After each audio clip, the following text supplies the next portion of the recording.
Membaca data 6 presiden hingga yang kini menjabat secara ekonomi ada hal yang menarik. Ada 3 data yang coba kita bandingkan. Sahabat, tujuan informasi kali ini segaris lurus dengan informasi-informasi sebelum ini, di mana 3 presiden terakhir terbukti tidak bisa membawa Indonesia menjadi negara superpower. Lalu ada 10 nama calon yang saat ini ada di berbagai media dan lembaga survei, di mana mereka mau menjadi pemimpin 280 juta bangsa Indonesia nantinya. Pertanyaannya, siapa yang akan membuat Indonesia di tahun 2045 Indonesia bisa menjadi negara superpower? Kalau dari yang 10 nama tadi, ternyata semuanya adalah terpengaruh 3 pemerintahan terakhir mindset bernegaranya. Akankah kita memilih satu di antara 10 itu atau kita cari yang lain? Atau kalaupun mereka tidak terpengaruh, kita tanya, mana konsepnya ketika nanti menjabat? Mana rencana besar atau grand plan-nya untuk membuat Indonesia menjadi negara superpower 21 tahun ketika dirinya menjabat? Oke, kembali ke prestasi 6 presiden termasuk yang terkini. Kita bahas indeks Gini terlebih dahulu, yang kalau di bahasa sederhananya adalah bagaimana kemakmuran didistribusikan dengan mengukur jarak antara the have, orang kaya, dengan the poorest atau orang miskin.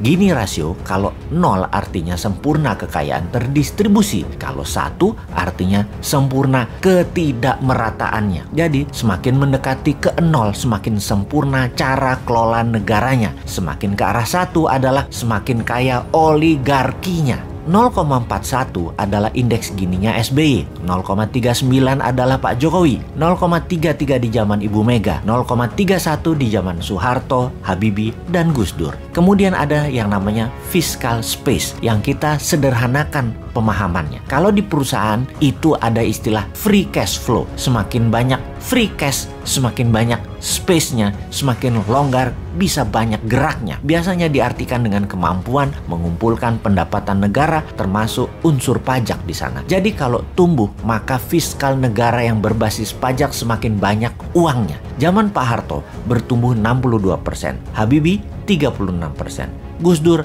45%, Megawati 34%, SBY 285%, dan Pak Jokowi 6%. Dan tidak ketinggalan pendapatan per kapita, di mana rata-rata pendapatan setiap individu untuk hidup 1 tahun itu adalah pendapatan per kapita atau dikenal dengan istilah GDP per kapita. Pak Harto selama 31 tahun tumbuh 767%.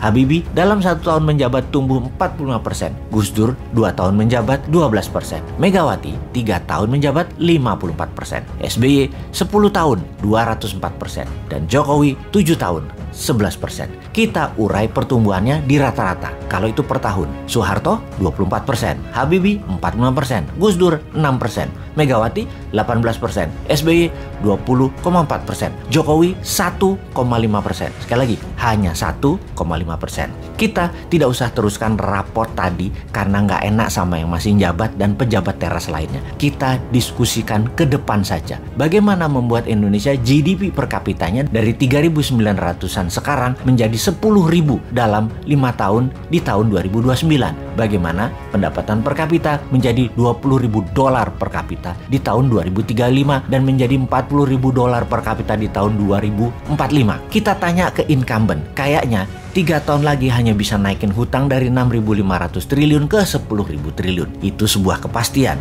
Kalau kita tanya ke 10 calon yang nanti di tahun 2024, kayaknya belum ada yang mikirin karena otaknya saat ini adalah hanya bagaimana menjadi terkenal dan disukai publik. Ketika menjabat, kumaha engke wae lah, rakyat teu ngarti. Pastinya ketika menjabat nanti, ya dalam 5 tahun, otopilot aja pemerintahannya dan kelolaan bernegaranya. Keputusannya tetap populis. Populis di mata rakyat dan populis di mata Tiongkok. Kalau New Mind jelas, printing money, bunga deposito 0%, kelolaan selat dan perairan internasional di wilayah Indonesia 100% untuk keuntungan Indonesia, seluruh sumber daya alam mineral sampai hasil akhir 100% diproduksi lokal, sehingga kita pun memiliki bursa barang jadi, spot dan future price-nya yang menentukan Indonesia untuk mineral tersebut. Pastinya 10 juta putra-putri terbaik berguru ke seluruh dunia dan semuanya telah selesai wajib militer. Mereka lah yang akan membangun dan mengelola domestic direct investment dengan printing money di KEK, kawasan ekonomi khusus. Mau ditiru konsepnya, wahai para calon, atau punya konsep lain? Ditunggu loh.